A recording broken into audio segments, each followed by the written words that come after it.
right, welcome in, everybody. Have Tommy Castor with you. It is a Wednesday. It is coming off of game night for both Wichita State and KState. It is coming into, it is certainly the biggest college basketball game of the year as it pertains to us around here. KU, Iowa State tonight. We're going to have a ton on that. We'll have our KU Insider Shreyas Laddha joining to help us look ahead to that one, a collision of styles, all of these things happening with that game. We can't wait for it, and we're excited for it.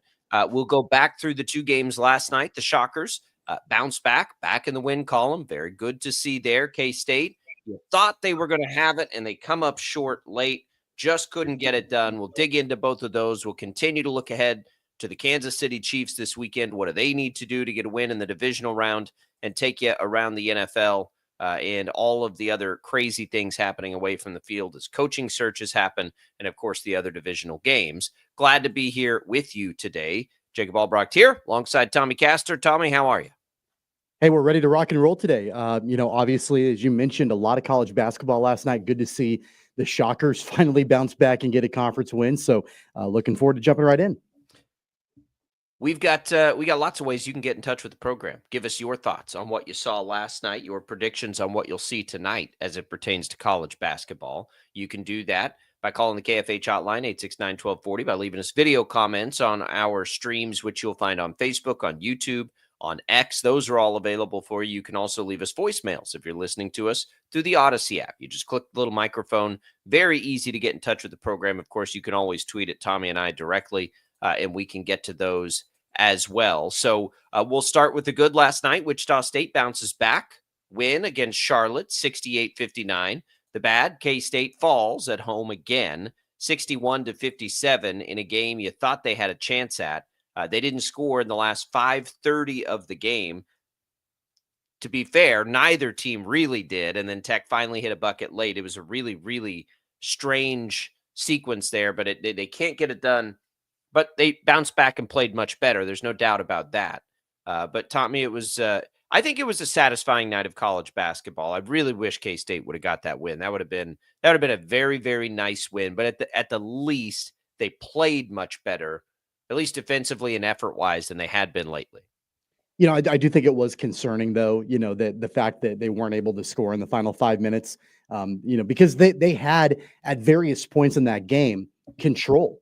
There was a point in the first half when the Wildcats, I think, were down by 7 or 8 points, and then all of a sudden they went off on an 11-0 run, and then they were able to retake the lead against Tech and maintain that a couple of different times throughout the course of the second half. And to your point, you mentioned it just a moment ago, you felt like they had a lot of chances to win the game and, to maybe even put it away relatively early. They weren't able to do that. Texas Tech held them scoreless for the final 5. And that's the next hump, I think, for the Wildcats to get over. They've got to learn how to close out games, especially at home when you've got a lead in conference play. Well, and it's the hump that's haunted them now for 2 years, is the lack of offensive creativity that's gotten into it. That's made it hard on them, really, since they were able to play. And this has been the knock on K-State for the last couple of years. When they had Keontae Johnson and Marquise Noel, it was easy to play like iso ball, right? Like let those guys just sit at the top and sort of create. They weren't able to utilize that last year. They haven't been able to utilize that this year, and they continue to struggle in that area. What you like, though, is the defensive effort, just the effort in general, because that was sort of the question, right, for K-State, especially when you watch a game like Houston. Where has the effort been, right? What kind of issues are they dealing with that's not just X's and O's basketball? Well, last night it was probably more just about X's and O's basketball, and the effort was there. That's what you want to see, because what we're trying to refocus for K-State. Like, what's the reality? The reality is they're a conference tournament win from the NCAA tournament. So what chance in the world do they have that in a league like the Big 12? They're going to have to play much better. And we need to see them be able to, to take down top teams at various points throughout the season. They may not be as good as we thought they were, but they still ought to be able to do that. So it was good to see it. I sent you this last night. This is interesting. And I know there's a lot of fans out there that feel this way. Matt Norlander, who is a college basketball writer, he writes for college basketball. He's pretty connected into this stuff. He brought up something that really rung through, and K-State's a small part of this, but Indiana and Arkansas catching a lot of heat right now too because they brought in big NIL classes. But Norlander names those three schools: K-State, Indiana, Arkansas, three of the most expensive rosters built last spring in the portal. That's his words. All lose. They're collectively 5-11 in league play.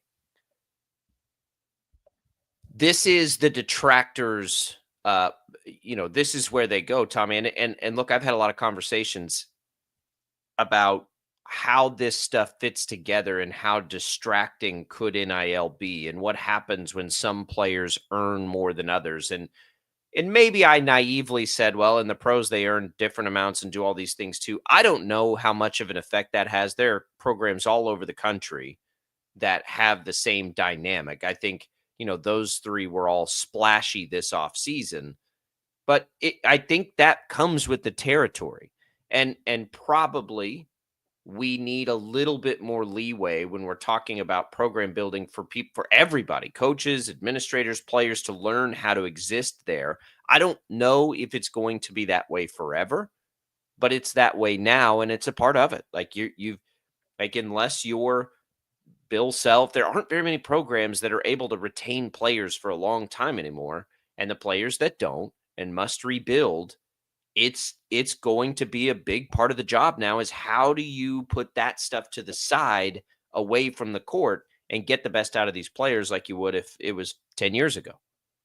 I've been relatively critical of Jerome Tang over the last couple of months with the way that this assembled NIL roster has performed. But actually, in comparison to Arkansas and Indiana, I give him a little bit of slack because he's not John Calipari and he's not Mike Woodson. And, Mike Woodson came into Indiana to revitalize that program, former alum, NBA coach, all of that, bringing in a ton of experience, to be able to do that. And, Woodson has had to embrace the NIL world like everybody else. Calipari comes from, walking away from the Kentucky Wildcats to go to Arkansas with all of his credentials of NBA development and all of that. You would think that almost every top player in the country that can, number one, get paid, and number two, potentially go to the NBA, is going to be knocking down the door to play Well, for they Calipari. did. He got a bunch of them, right?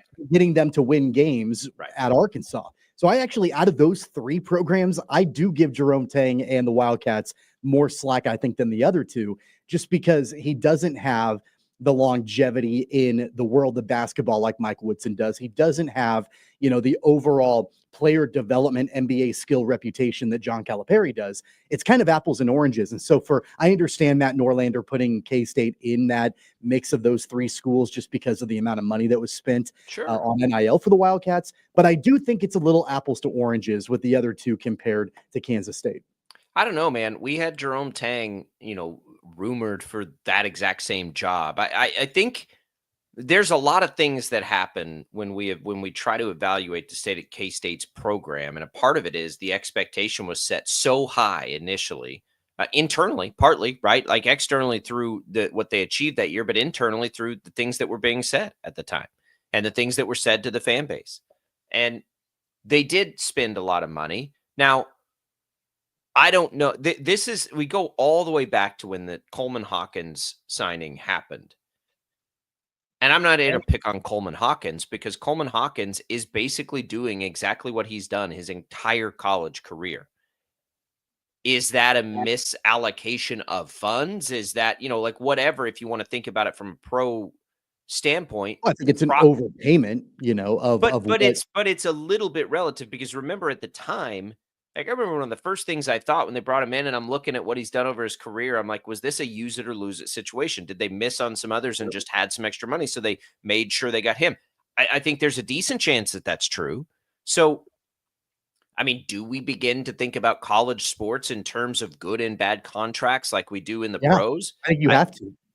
I think that's a part of it, but at the same time, we don't sit there and look at a pro team and say, God, they didn't spend all their money in the salary cap. That was a mistake. Whereas in college, if we knew that there were funds available that weren't being used, we would criticize that, the programs for doing I don't think that's true. I mean, look at a team like the Kansas City Royals, and I know salary cap is not a thing in baseball and all of that, But for years and years, the argument for, against Kansas City was that they didn't spend any money. They were cheap. And then the product on the court, showed that. And so I do think that you have to adjust the perspective a little bit now that these players are getting paid and say, okay, you've got to, invest the money wisely and make sure that you're paying the right players the right amount of money. That becomes another focus in it. Rick Barnes did that at Tennessee recently, telling his guy that he wasn't doing what he was paid to do. Like, it's a brand new world out there. Well, and that's also why I think a lot of these schools are bringing in general managers. Yeah.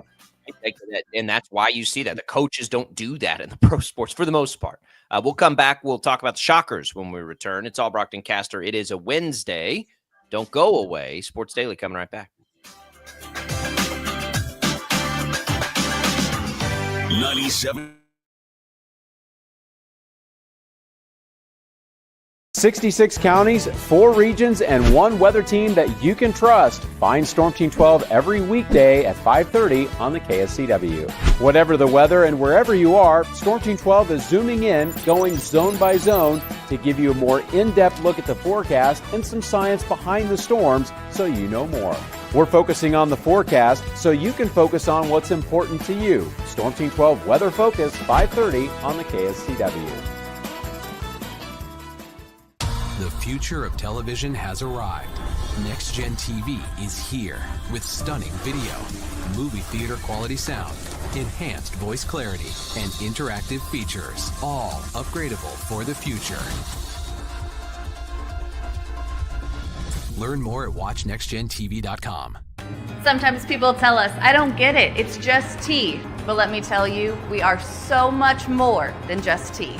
With 20 plus flavors of sweet and unsweet iced tea, the possibilities are endless. Come on in and try them all for free to find your favorite or get us on the go for your busy lifestyle. And don't miss happy hour every day.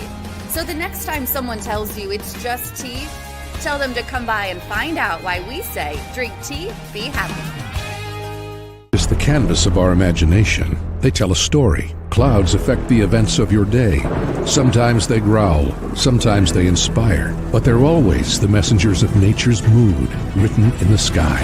Storm Team 12 understands the language of clouds. We're dedicated to decoding their message so you know what to expect. Behind every cloud, there is a story waiting to be told. Trust Ross Jansen and Storm Team 12, alerting you first to the impact on your life. When you need help, remember, you're not alone.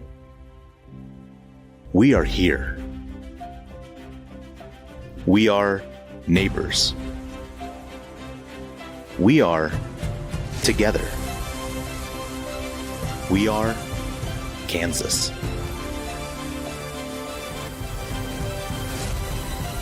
We are 12 News.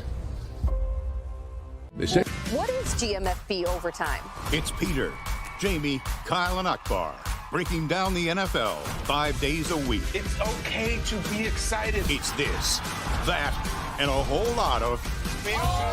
It's football for everyone. Weekdays at 10 a.m. on KSCW. Are following a breaking update. Every day, all day, stream the stories that have you talking near and far. Whoever is behind the wheel of this bus is not stopping. From hundreds of local reporters and meteorologists spanning the country. Chaos here this morning at the UW campus. Search LNL for the all-new Local News Live streaming app. Make yourself known now. 31001 in traffic pursuit. Oh my God, here. Investigate TV Plus begins with real people. We investigate stories that impact you And inspire change every day. Something is broken. Real problems. Why are they hiding it? And real solutions. My daughter was dying in front of me. What was your reaction when he said that? Investigate TV Plus, weekdays at 3:30 p.m. on KWCH. Sometimes people tell us, I don't get it, it's just tea. But let me tell you, we are so much more than just tea. With 20 plus flavors of sweet and unsweet iced tea, the possibilities are endless. Come on in and try them all for free to find your favorite or get us on the go for your busy lifestyle. And don't miss happy hour every day. So the next time someone tells you it's just tea, tell them to come by and find out why we say, drink tea, be happy. Mornings are busy. We're here to make your mornings better. We report the stories that affect you. 3 more hospitalized from contaminated apple juice just a day after the FDA issued a recall. We're here to make your mornings better. Closing east and westbound lanes of K96 for repairs. With 12 News, you're prepared for your whole day. Scattered thunderstorms across the state into the afternoon. Stay a step ahead with 12 News this morning on KWCH and KSCW.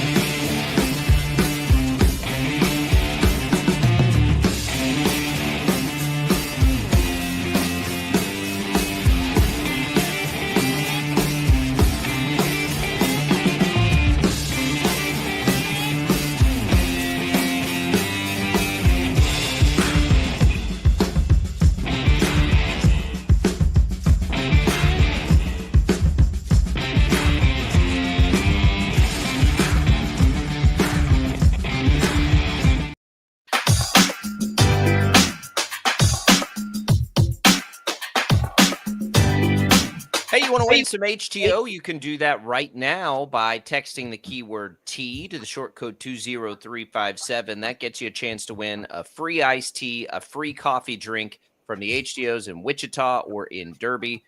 It is a great way to try it out if you haven't. If you're a fan, it's a great way to get a free drink or two. You can enter once per day. Message and data rates apply. Again, just text the keyword T to the short code 20357. Welcome back into Sports Daily.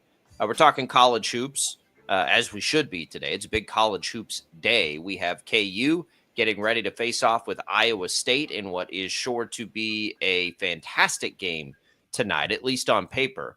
We have Shreyas Laddha in next hour to help us get ready for that one. We had 2 games last night. We talked a little bit about KState there in the first segment. We'll get into the shockers. Tommy, Rick chimes in. Rick, one of our great listeners who loves to get in touch with us through the video streams. It's a great way to get in touch with the program. Says these aren't students anymore. Rick Barnes told one of his players it's his job to make shots. The other day, none of the guys are going to class.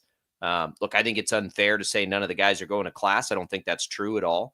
Sure, some guys might not be going to class. Some guys have always not gone to class. I don't want to be naive about what college sports has always been, but I also don't want to loop everybody into that because I don't think that's true at all. I think a lot of students are going to class. I think a lot of students are living up to college experience. I just think they got a little money in their pocket or a lot of money in their pocket. And that's the way it should be. The court says so. So the law says so. We're going to have to collectively adjust to this. It won't be the Wild West forever, but it is taking longer than anticipated, I think, to sort out how this all lands and looks because they keep losing every court battle, as they should. What's been happening forever is silly. It's nonsense. It just defies like labor law. You can't work for free. That's not what we do in this country.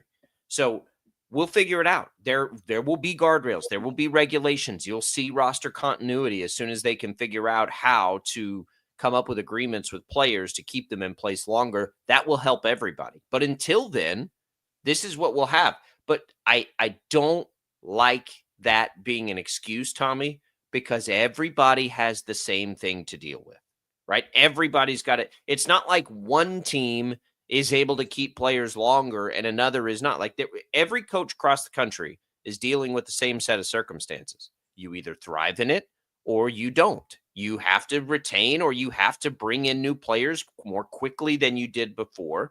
That's just the way things are now. At different levels. Like Sure, it's not. but it's always been at different levels. Compared to what kind of money you have. Right. If you've got other major sports that are competing against you, like if you're a major football school, or not, that's a big part of it. What kind of resources the university has, even what kind of desire players have to go and play for your institution, because like it or not, that's still a part of it as well. Like you could throw a big old bag of money at somebody, but if you're a program that, if you're a coach that is not respected, if you're a program down at the bottom of the barrel, like it's going to be hard still. Like there's still the regular normal recruiting things that are still in place. Absolutely. So it's all relative compared to the program that you are overseeing. But what I really actually appreciate about what Rick Barnes did was he said the quiet part out loud. He flat out was like, look, like you're getting paid to make shots and you're not doing what you're getting paid to do. So you're going to sit on the bench. There's and this hasn't really been publicized a whole lot, but there's been a whole internal conversation at KU about one of their guys that they brought in, AJ Storr, during the offseason, who's not performing well. They paid him a lot of money. And so there's a lot of conversation about, like, is he living up to the potential that he or the expectations that were put in front of him because of the amount of money that he is garnering to play for the Jayhawks? It's happening. That sort of thing, I'm sure, in some capacity. Yeah, to your point, is happening almost everywhere. Well, again, like, let's not pretend like the big time programs in college athletics are only now dealing with missed expectations from players who are compensated, whether it was under the table or on top of the table. I say this all the time.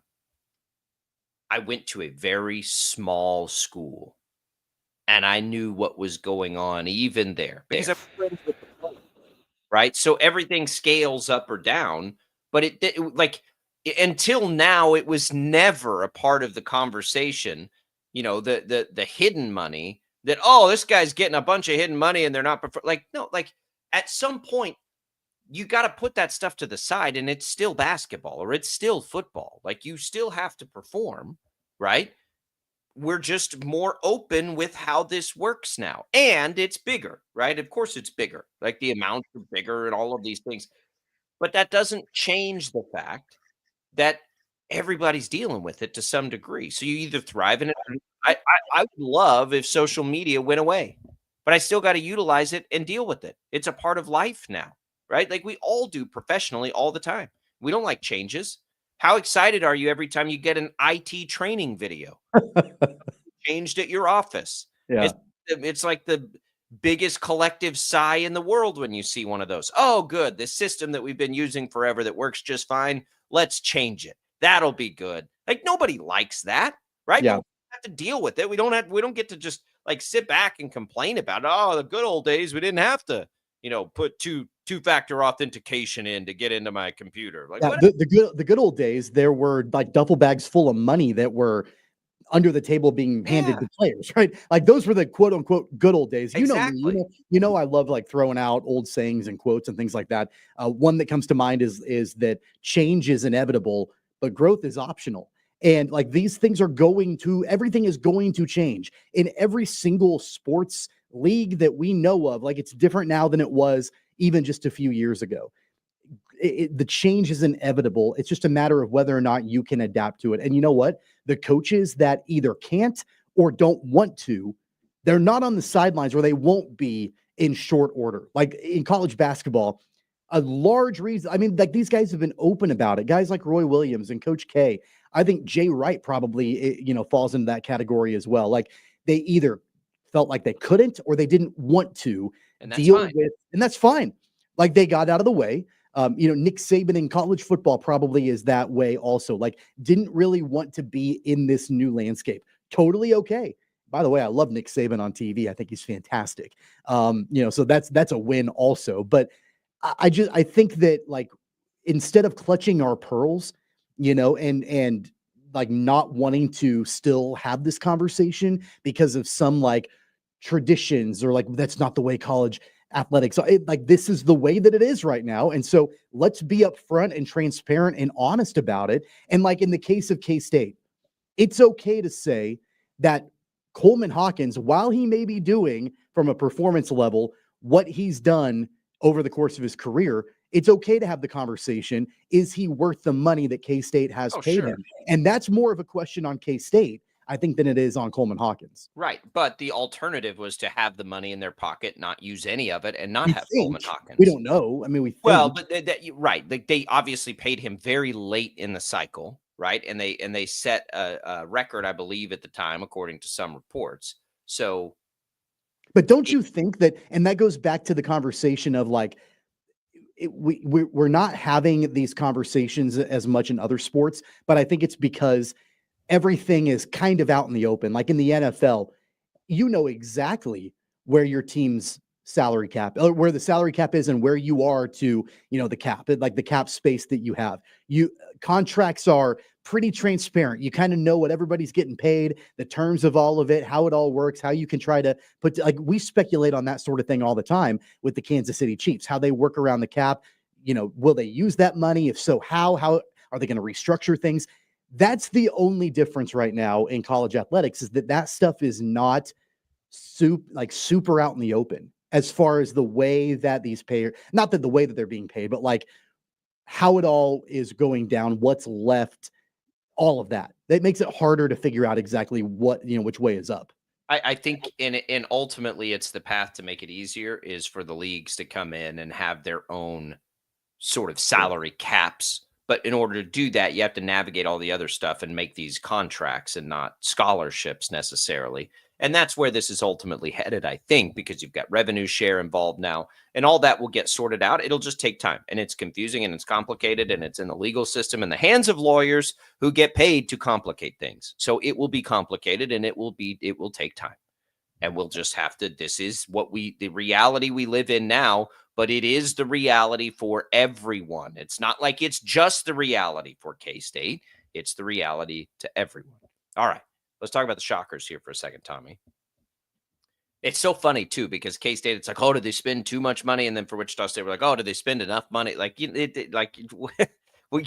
like, at the end of the day, it's all performance-based, right? Like, are you winning or are you not winning? Wichita State does get a win last night over Charlotte, 68-59. Look, they bounced back and they played well. In terms of what has been plaguing them, and in terms of what we needed to see from them pretty badly, they played well. They out-rebounded Charlotte. Check. That's been a problem lately. They didn't turn the ball over a ton. Check. That's been a huge problem lately. And they didn't allow Charlotte to come in and shoot a high percentage from three. Check. How much of that is Charlotte, who's not a good three-point shooting team anyway? I don't know. But they've let a lot of not good three-point shooting teams tear them apart lately. All three of those things we needed to see. All three of those things got better. Yes, it's a 9-point home win against Charlotte, and nobody's like beating their chest about that as this major accomplishment. But it is a major accomplishment because we saw them correct the things that they had needed to be corrected through this stretch of games. So I'll take that as a really nice spot for Wichita State. If they can do that consistently, they're going to win a lot of conference games this year. And so I think when we see that after we had not seen that for about 4 straight games, that's a really positive sign. The team responded to adversity. That's good news. If anybody is doing any kind of hand-wringing this morning over the result of the game, like, oh, they only beat Charlotte by 9 at home, like you're missing the point entirely. Yes, like I agree. The Shockers needed to have a W in the win column. Didn't matter how it got there. Didn't matter if they won by 1 or won by 41. Ultimately didn't matter. Like they needed to, get back on track. They needed to get out of the funk that they've been in for, however long, ever since conference play started and even before conference play. Ronnie DeGray, he was a difference maker. And he was, and I was questioning whether or not he would be, or how much of one he would be. All the times leading up to this game against Charlotte, and we were talking about his potential return. You were saying things like he can be the spark plug defensively that can then rub off on all the other players on the court. I wasn't quite sure to go that I would go that far. I wasn't quite sure we would see that quite to that level. I thought, well, yeah, he can defend, but I'm not sure that it's going to magically just make everybody else a better defender. And it did. And especially in the second half, it did. Now, again, Charlotte, they are not world beaters. They don't shoot the ball very well in general. But having Ronnie DeGray back in that spot to be able to then sort of be that linchpin defensively for the Shockers and have them lock down, close out better, do all the different things that they haven't done recently on the defensive end of the court, that's a really, really good sign for Shocker basketball moving forward. It is. You saw him miss. He got onto the floor, missed a rebound, was very visibly frustrated by that. Good, like you should be. And that's what we've needed, like that sort of energy. You don't come into a game, play 17 minutes back from an injury, get 2 blocks and a steal without effort, right? Like high impact minutes there. And that's what he's always been for the program. And that's if you go all the way back to the injury, Paul Mills talked about it. Like, they're really going to miss him because he is their glue guy, especially defensively. I believe, and I'm paraphrasing here, like, he covers up a lot of other people's mistakes when he's out there. And that's an important and critical role for Wichita State. Like, you've got to have, whether I don't even know how many minutes it is that he's going to put, but when he's out there, he brings the energy. They need that. They need somebody to be the standard bearer of the sort of effort and energy that needs to be out there all the time. And you and I both know that stuff in sports is highly contagious, right? Like, it's way contagious. When you've got somebody that's in it that aggressively and emotionally, like, you catch on to that. Like, Think of a guy like Dexter Dennis, for example. Dexter Dennis was that Like, way. he Yes. was that guy, right? Yeah, defensively, he was. Go back, KU fans, go back to what KJ Adams was the national championship year. Like, he basically played that role, right? He'd come on, give you high energy minutes, defensively, athletically, all of those things, and it would impact games. That's hopefully what Wichita State can get back. And here's the reality of it, as frustrated as we all are, and we all are.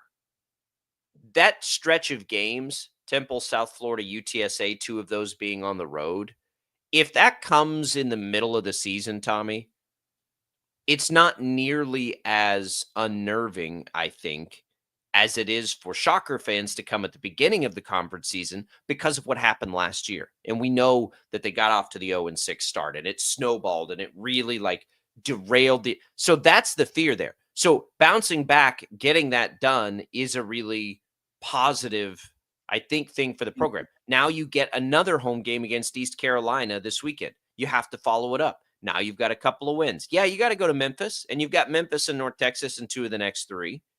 But then after that, you still have all these games you can win and begin to pile up if you play. I will, and it will make it even more frustrating because the Shockers are a better team than a lot of their peers in this league, and they must finish better than that. They're right, correct. They're a more talented team. And their best version is better than a lot of the teams can put out on the floor at any given time.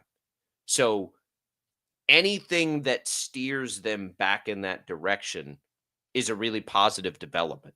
There, I don't see, and I know we compare them a lot, and it's just the way it is. I don't see a path for K-State to get anywhere close to what we hoped for them at the beginning of the season. Not going to happen.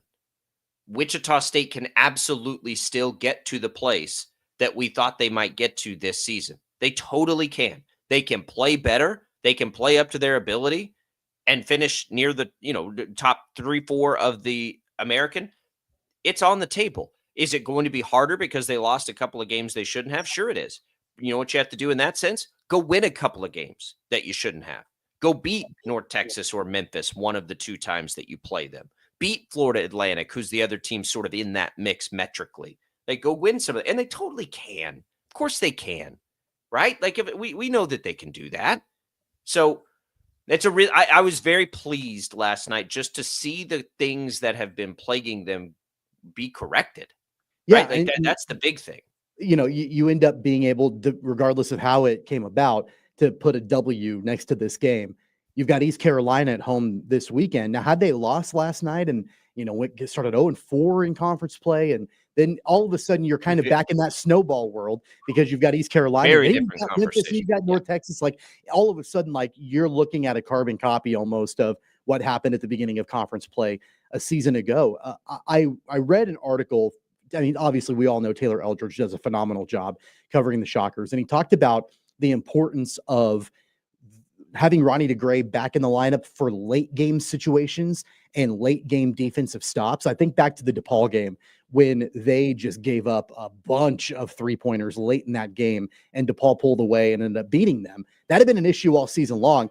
But having Ronnie DeGray, Quincy Ballard, Corey Washington, if he's healthy, those guys haven't shared the court a whole lot, but they're the best defenders on the team. And if they can be in the game late, they can certainly help Wichita State to victory. It does make it, the tough start makes it harder to get fans back on board, but that's the job now. And that game at Memphis, you don't want to look ahead past East Carolina, becomes a big part of that, I think. We'll come back. We're going to switch, talk a little football when we return. Don't go away. Sports Daily, rolling right along. 97. 66 counties, 4 regions, and 1 weather team that you can trust. Find Storm Team 12 every weekday at 5:30 on the KSCW. Whatever the weather and wherever you are, Storm Team 12 is zooming in, going zone by zone to give you a more in-depth look at the forecast and some science behind the storms so you know more. We're focusing on the forecast so you can focus on what's important to you. Storm Team 12 Weather Focus, 5:30 on the KSCW. The future of television has arrived. Next Gen TV is here with stunning video, movie theater quality sound, enhanced voice clarity, and interactive features, all upgradable for the future. Learn more at watchnextgentv.com. Sometimes people tell us, I don't get it, it's just tea. But let me tell you, we are so much more than just tea. With 20 plus flavors of sweet and unsweet iced tea, the possibilities are endless. Come on in and try them all for free to find your favorite or get us on the go for your busy lifestyle. And don't miss happy hour every day. So the next time someone tells you it's just tea, tell them to come by and find out why we say, drink tea, be happy. It's the canvas of our imagination. They tell a story. Clouds affect the events of your day. Sometimes they growl, sometimes they inspire, but they're always the messengers of nature's mood written in the sky. Storm Team 12 understands the language of clouds. We're dedicated to decoding their message so you know what to expect. Behind every cloud, there is a story waiting to be told. Trust Ross Jansen and Storm Team 12, alerting you first to the impact on your life. When you need help, remember, you're not alone. We are here. We are neighbors. We are together. We are Kansas.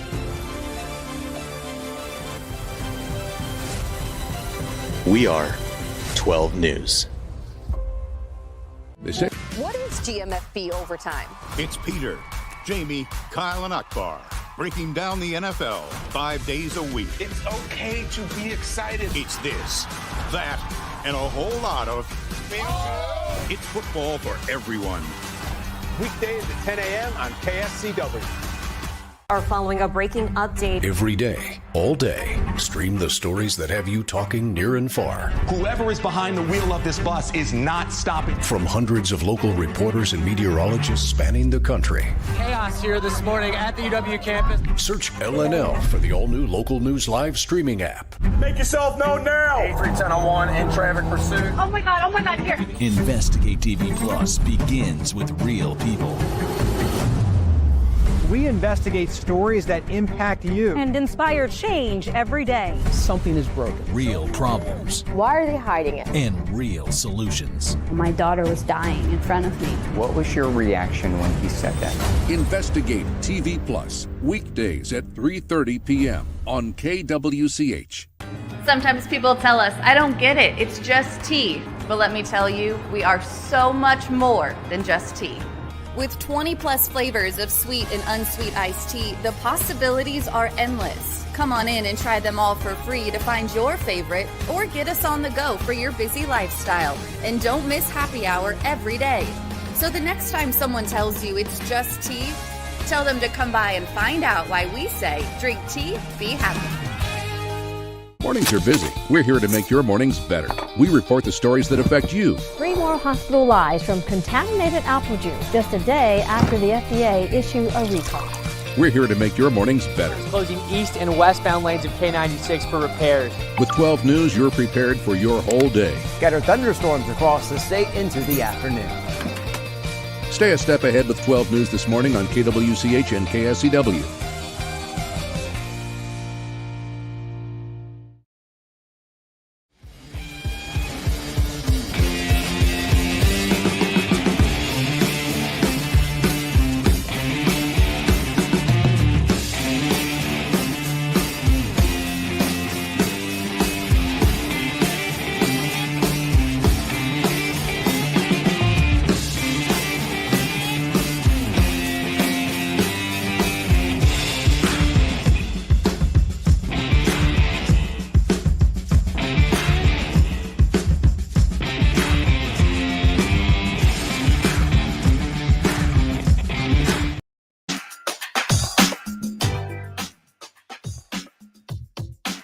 All right, welcome back in, everybody. It is Sports Daily here.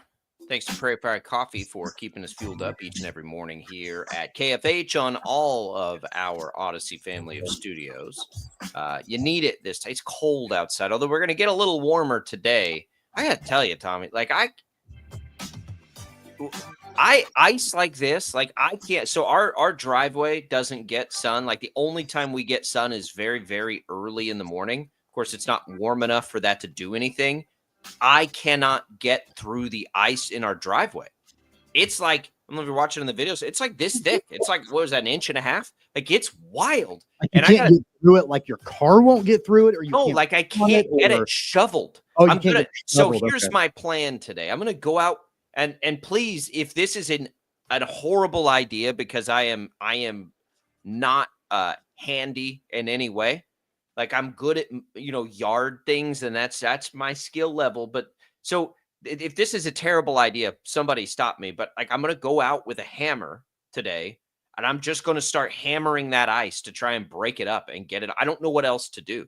Like I've salted it. I've done everything I can do. I feel terrible. My wife, like everybody's wives, at least I assume, order a lot of things online, and I've tried to like clear a path up to the thing for the poor delivery guys.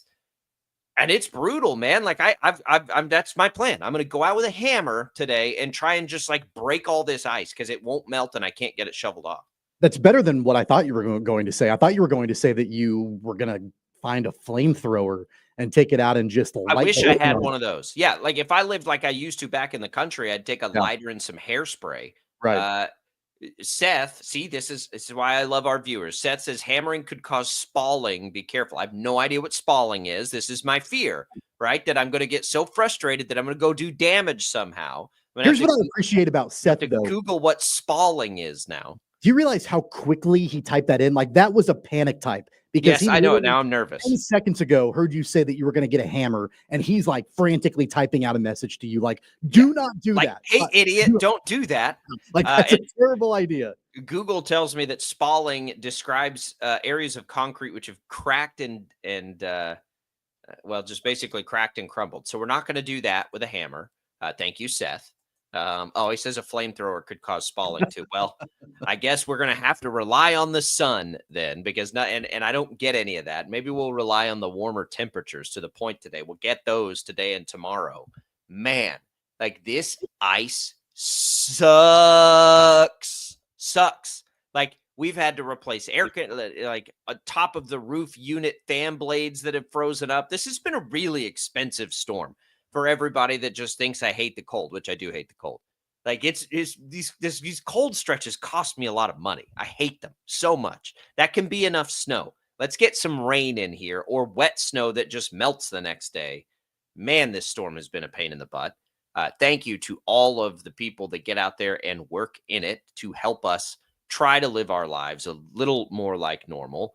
Our great plow people, all our first responders, we appreciate it. It is still slick out there. Our neighborhood roads, it's like an ice rink. Like if I had ice skates, I could legitimately go ice skating on the roads in the neighborhood. That ice is so thick still and is not even close to melting. And then, of course, we're going to drop into the deep freeze again over the weekend. Like some pretty dangerous cold, actually, so be careful with that. Like below zero type temperatures. So anywho, is it spring yet? I need a beach. And I don't even like the beach, Tommy, but I need a beach. I'm not a beach guy, but I could be a beach guy right now. Like I could be a beach guy for 3 months out of the year. Guy. If I could be on the beach all the time, I would do that. So I'm right there with you. I'm surprised though that you are wanting to go. I know you don't like the beach. I know you don't like laying on the beach. You don't like hanging out, tropical locations. Like that's not really your thing. Yeah, no, I like the mountains better. Like a good, like nice, brisk or warm even mountain day. I'll take that. But I'll go lay on a beach right now for as long as it needs to be done to get rid of this particular bout of weather that we're dealing with. All right. So I hate to keep doing this, but man, is it like soap opera good. I guess Jerry Jones wanted Jason Witten to be the coach of the Cowboys. Mike Tomlin has come out and not necessarily connected to the Cowboys job, but in general, and said, don't waste your breath as far as trading for him. I think people would be surprised that aren't super connected to Pittsburgh Steeler Nation and how many of them would like to see Tomlin go. And of course, every other team across the NFL is like, yeah, we'll take that problem, please. But he's not going to do it. We don't know about Prime. There's a report that Jerry Jones wanted Jason Witten. I don't know, man. It's really strange. Witten is not going to and here's what this is going to ruin. Is Witten is one of the more beloved Cowboys ever. But man, fans are going to be pissed off if he's the coach. Like, he's a high school coach, and he hasn't coached at all. I don't think yet at any level in the NFL. Not that he couldn't do it, not that he wouldn't be good at it, but that just feels like so silly. Like, Prime is coached now. Like, we know he can handle all of that, and so everybody's kind of excited about Prime. Don't ruin Jason Witten for us, Jerry Jones. Like, we don't want to not like Jason Witten for any reason. Like, you already ruined Jason Garrett, the most beloved backup quarterback of all time. You already ruined him. Can you not ruin Jason Witten too? And Jason Witten has already been a little tarnished. I mean, remember the disaster when he was on Monday Night Football? Like, he was bad as the Monday Night. Like, the one year that he did MNF, and now obviously it doesn't do that anymore. Like, broadcasting was not a good fit for him. That didn't work out well. And that's unfortunately part of, like, yeah, he was a phenomenal tight end. I remember him more for that dumpster fire on Monday Night Football. But if he goes as the Cowboys coach, like, that's another reason, because everybody knows it's not going to work. It's not going to go well. It's probably not going to work for anybody that gets in there.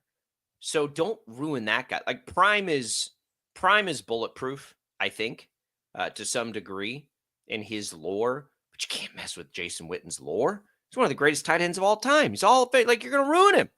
Don't do it. Speaking of Jerry Jones, are you watching Landman, Tommy? I am. I've not gotten to the episode yet where he's on it. I had seen that he was on there, but it's hard because I'm not all the way through. I think we have one more episode, and it's hard these days to not have spoilers. So I try very hard at that. But I had seen, obviously, that Jerry Jones was on there, and I thought it was going to be like some cheeky, like, silly appearance, but it's like a monologue, and it's really good. And it's so like, I'm watching it with my wife, and I think she knew who Jerry Jones was before. I'm not 100% sure, but I think she did. But we're watching it, and I'm just like, I'm sitting there probably pretty visibly, like, impressed by the performance of, like, what in the world? This is really good, like, really legitimately good. And I'm getting really excited about that. And I'm telling you, my wife could not have rolled her eyes harder at me for that. Like, it's physically impossible to roll your eyes harder than she did at my excitement for that scene.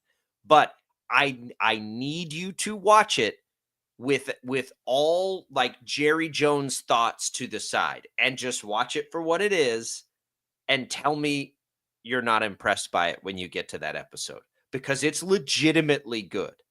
Maybe he'll be in demand to become an actor. No, and right? Then maybe he'll decide at 82 years old, hey, look, I'm going to go to Hollywood, and somebody else can run the team.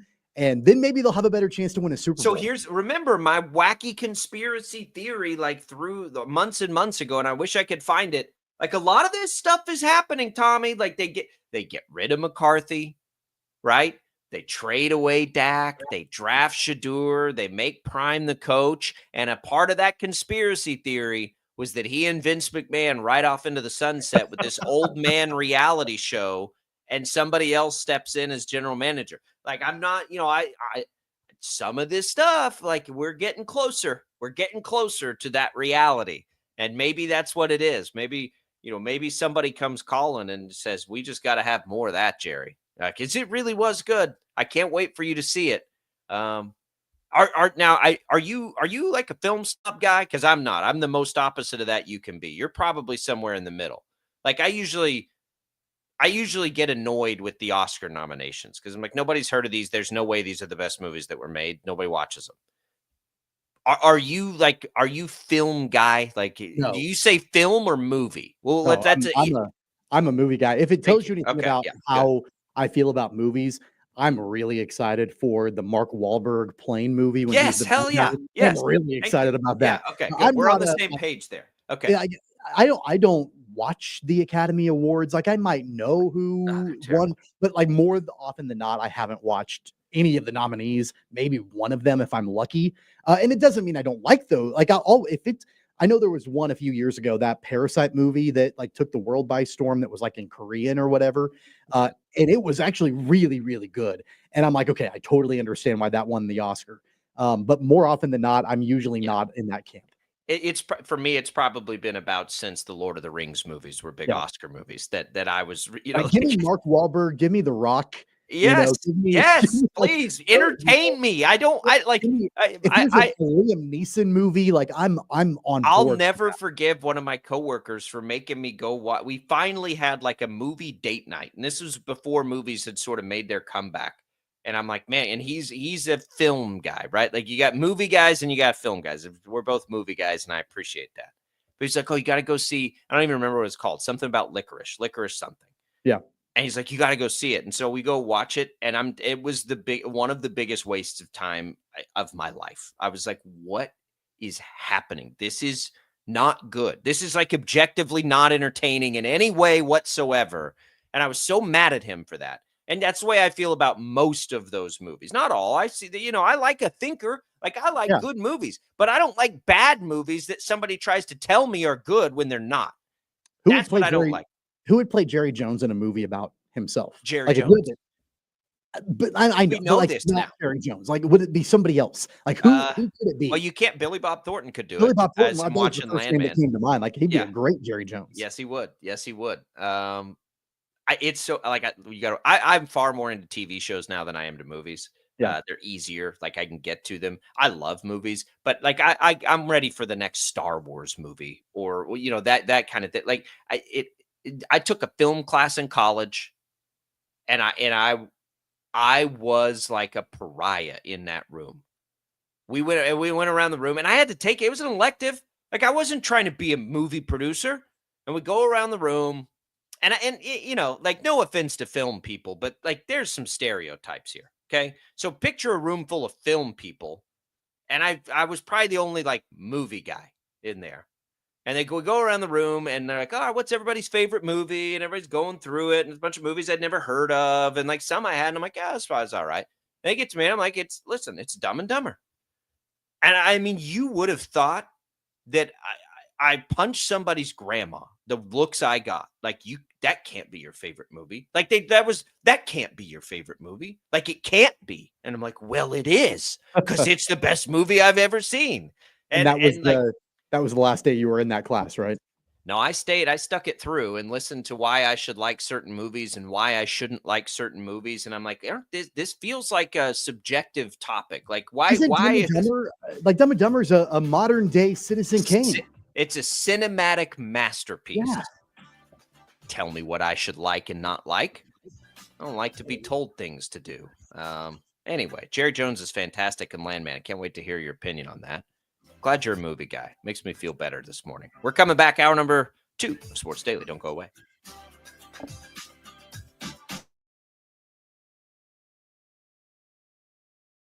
66 counties, 4 regions, and 1 weather team that you can trust. Find Storm Team 12 every weekday at 5:30 on the KSCW. Whatever the weather and wherever you are, Storm Team 12 is zooming in, going zone by zone to give you a more in-depth look at the forecast and some science behind the storms so you know more. We're focusing on the forecast so you can focus on what's important to you. Storm Team 12 Weather Focus, 5:30 on the KSCW. The future of television has arrived. Next Gen TV is here with stunning video, movie theater quality sound, enhanced voice clarity, and interactive features, all upgradable for the future. Learn more at watchnextgentv.com. Sometimes people tell us, I don't get it, it's just tea. But let me tell you, we are so much more than just tea.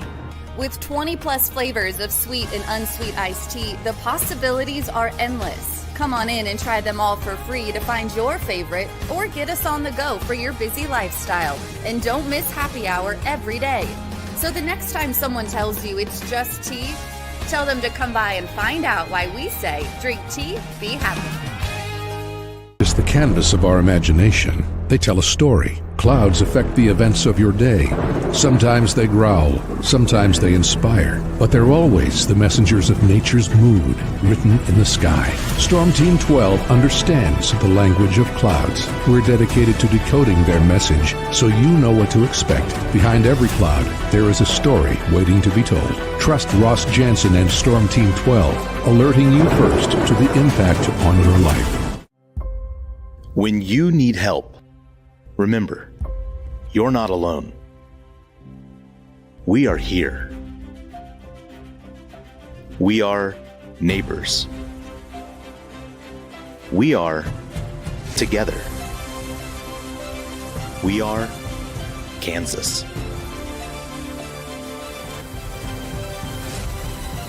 We are 12 News. They say, What is GMFB overtime? It's Peter, Jamie, Kyle, and Akbar breaking down the NFL 5 days a week. It's okay to be excited. It's this, that, and a whole lot of. It's football for everyone. Weekdays at 10 a.m. on KSCW. Are following a breaking update. Every day, all day, stream the stories that have you talking near and far. Whoever is behind the wheel of this bus is not stopping. From hundreds of local reporters and meteorologists spanning the country. Chaos here this morning at the UW campus. Search LNL for the all-new Local News Live streaming app. Make yourself known now. 31001 in traffic pursuit. Oh my God, here. Investigate TV Plus begins with real people. We investigate stories that impact you. And inspire change every day. Something is broken. Real problems Why are they hiding it? and real solutions. My daughter was dying in front of me. What was your reaction when he said that? Investigate TV Plus, weekdays at 3:30 p.m. on KWCH. Sometimes people tell us, I don't get it, it's just tea. But let me tell you, we are so much more than just tea. With 20 plus flavors of sweet and unsweet iced tea, the possibilities are endless. Come on in and try them all for free to find your favorite or get us on the go for your busy lifestyle. And don't miss happy hour every day. So the next time someone tells you it's just tea, tell them to come by and find out why we say drink tea, be happy. Mornings are busy. We're here to make your mornings better. We report the stories that affect you. 3 more hospital lies from contaminated apple juice just a day after the FDA issued a recall. We're here to make your mornings better. Closing east and westbound lanes of K96 for repairs. With 12 News, you're prepared for your whole day. Scattered thunderstorms across the state into the afternoon. Stay a step ahead with 12 News this morning on KWCH and KSCW.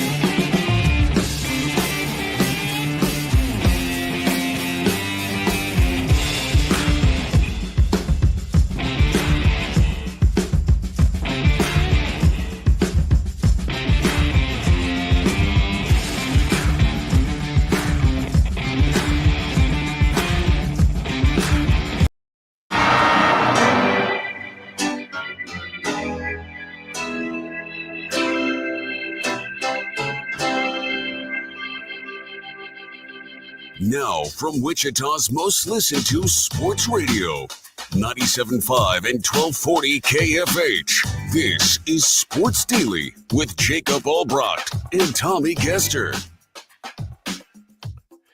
All right, welcome back in, everybody, to Sports Daily. Glad to be here with you. Jacob Albrecht, Tommy Castor. We've got KU talk coming. Big game against Iowa State. That is coming in our next segment, so stay tuned for that. Looking forward to the conversation with Shreyas Laddha, our KU Insider. Glad to have you with us here on the program. Thank you to Crestview Country Club for being a part of the show, for being a part of the Sports Daily family here. All kinds of fun stuff coming up there at Crestview as you get into the winter months. You've still got great things happening at the restaurant, at the bar, social events. So here, just a couple examples, Tommy. There's a welcome back casino night in January. There's a prime rib night, which I know you're pretty excited about. There's a wine tasting event. Why am I excited about prime rib night? I'm because curious who's not excited about prime rib night? Who's not excited about prime rib night? You're calling me fat or something. No, I love prime rib. I mean, I love prime rib too, but I don't want to be stereotyped as a prime rib guy. Doing a lot of stereotyping today. Film guys. Yeah. People that love prime rib. No, that's not an indictment on anybody's physical well-being other than we all love prime rib, right? Who doesn't love prime rib? They're doing a Super Bowl catering so you can get Super Bowl food to go. How about that? All kinds of good stuff. Thanks to Crestview for being a part of the program. No, we're just a couple movie guys here who love red meat. Is that so bad? Is that so bad? What you listen to, what you catch here on Sports Daily? Film guys, and what can we stereotype that film guys eat? Hummus? Film guys with their hummus? They probably enjoy leeks. I do love hummus, by the way. Caviar. Go have your caviar and watch your dumb Oscar movies. We'll sit over here and watch the next blow 'em up action film with some prime rib. We'll love every second of it. Welcome back into Sports Daily, everybody. I don't know how we get off on these sidebars, but we do. And you can go back and listen to any of them on the Odyssey app if you'd like. Our commentary on the film industry will be on the Odyssey app, downloadable in podcast form for you right after the show. Let's talk, Tommy, just at a bird's eye look here before we dig in deep with Shreyas Laddha. I'm excited about the KU game tonight because I don't know what to expect out of the KU game tonight at all. Like, I have no read on it because it is a collision course of styles.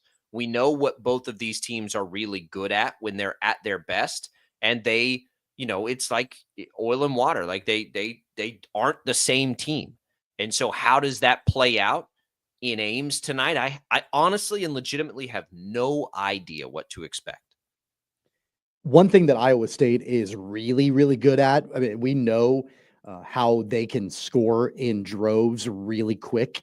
And I think that that's part of what's made them so good and why they're one of the top teams in college basketball is not just the fact that they can score, but how quickly they can score. Like they can get points on the board in a flash. And before you know it, it's almost like you've, been hit with a haymaker and, they've put up a bunch of points. I watched a lot of the Texas Tech Iowa State game over the weekend, and to Texas Tech's credit, they threw everything they possibly could at Iowa State in that game. And they played them really well.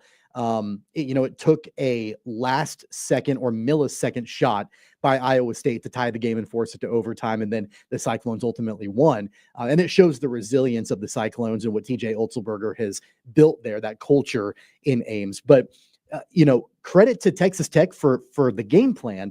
And that's kind of the sort of game plan that the Jayhawks are going to have to implement. They're going to have to hit their shots, number one, Kansas is, but then they're going to have to continue on with that just stop down, suffocating defense that we've seen in the second half in the last couple of games for Kansas, but they're going to have to do it from the tip and all the way through tonight. Yeah, and Dickinson I saw is, something he said is it might not be the most aesthetically pleasing type of basketball, but it's what Coach Self would prefer. He wants a team that's tougher, a better defensive team that wants it more. I think we're seeing KU embrace that a little bit, which is good because I think they're going to have to.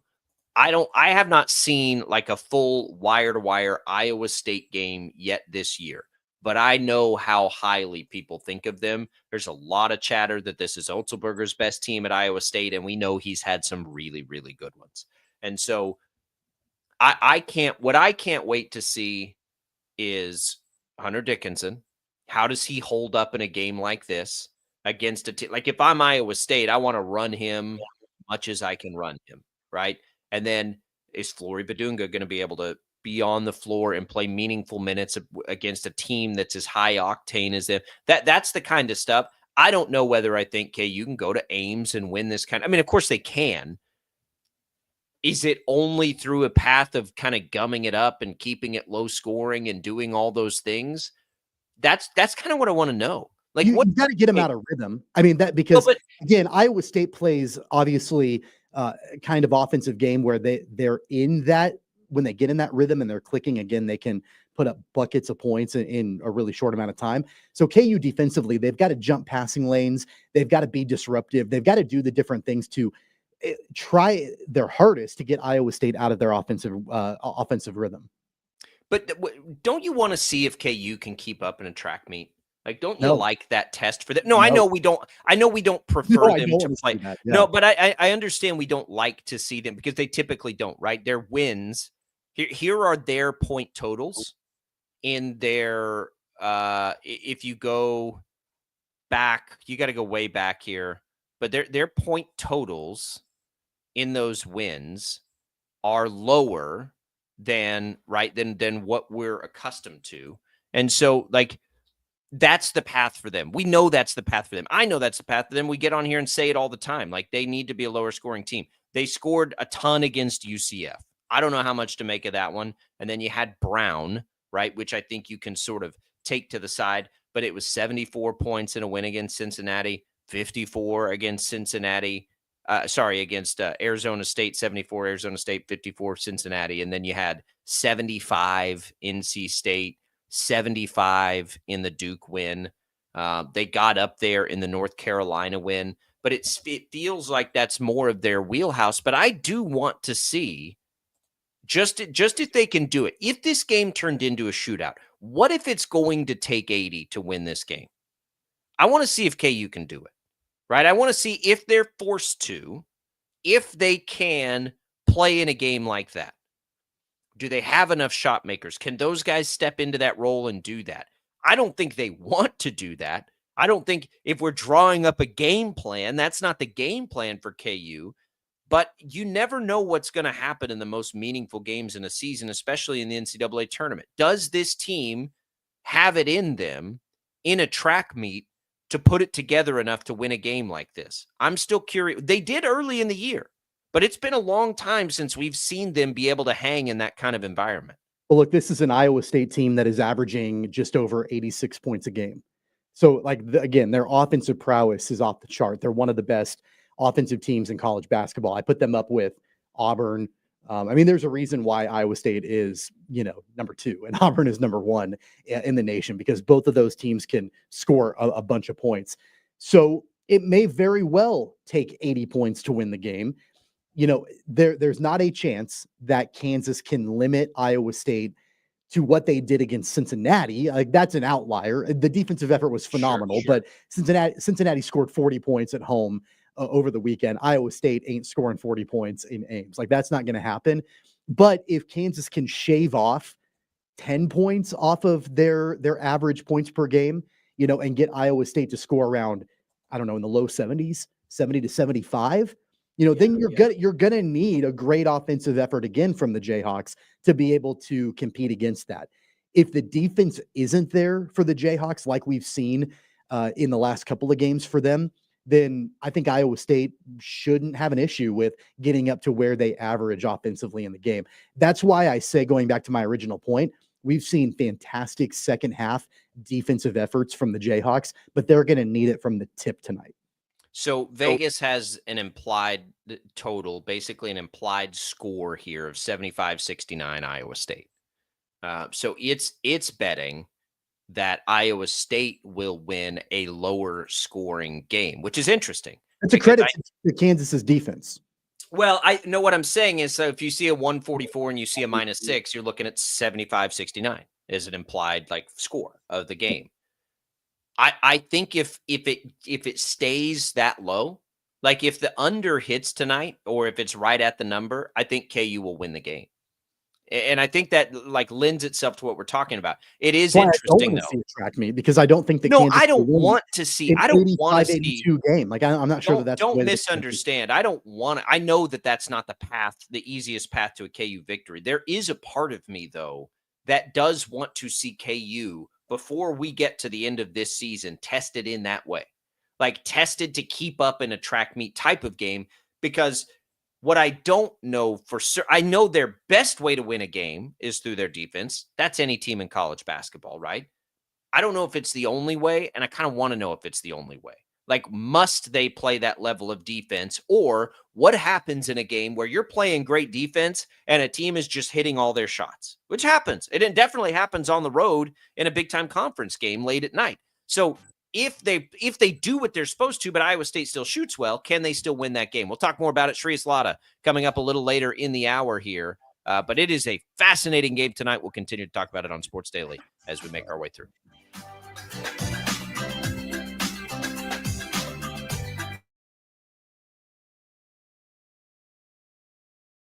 66 counties, 4 regions, and 1 weather team that you can trust. Find Storm Team 12 every weekday at 5:30 on the KSCW. Whatever the weather and wherever you are, Storm Team 12 is zooming in, going zone by zone to give you a more in-depth look at the forecast and some science behind the storms so you know more. We're focusing on the forecast so you can focus on what's important to you. Storm Team 12 Weather Focus, 5:30 on the KSCW. The future of television has arrived. Next Gen TV is here with stunning video, movie theater quality sound, enhanced voice clarity, and interactive features, all upgradable for the future.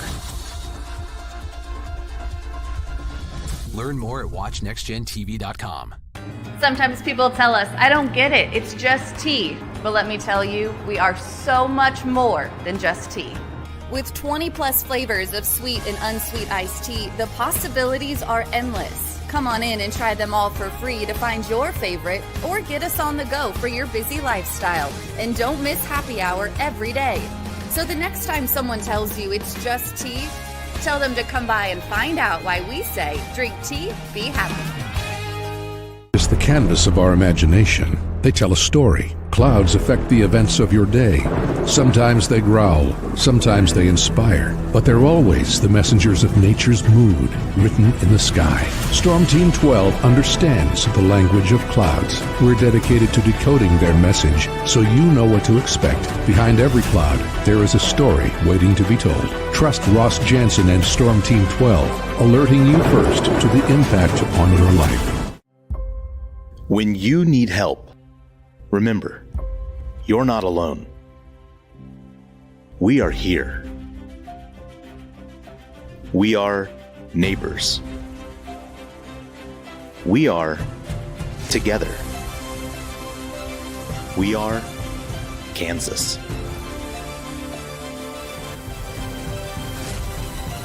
We are 12 News.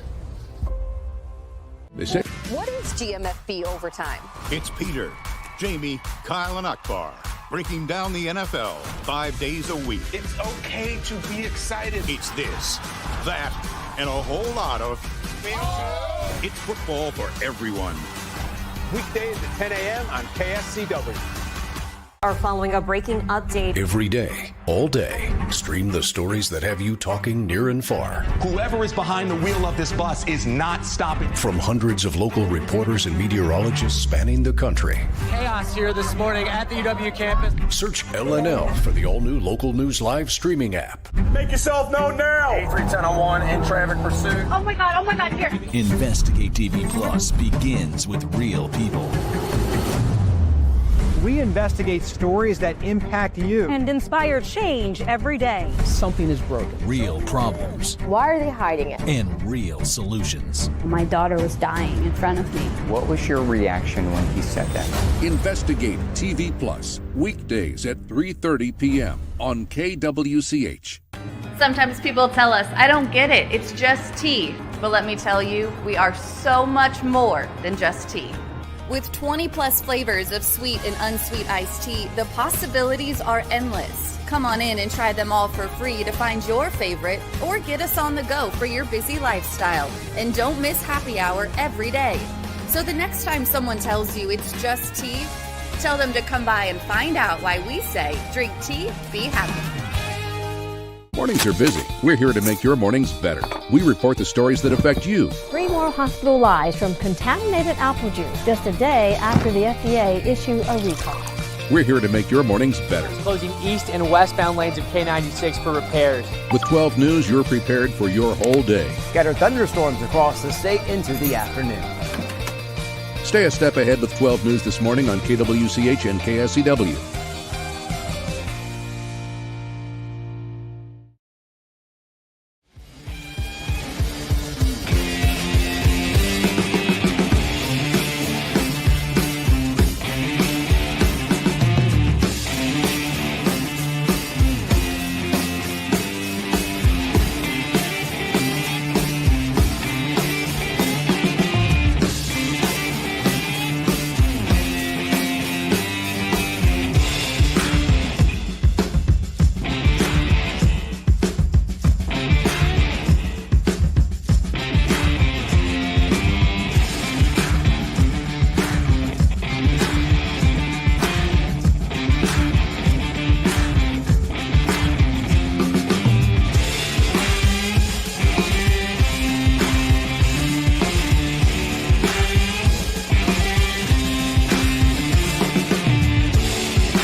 All right, welcome back in, everybody. You can tune into KFH tonight for Butler basketball. The 11th ranked Grizzlies hosting Cloud County. Butler basketball at 7:15 tonight right here on 97.5 and 1240 KFH. Available for free online at kfhradio.com or, of course, on the free Odyssey app.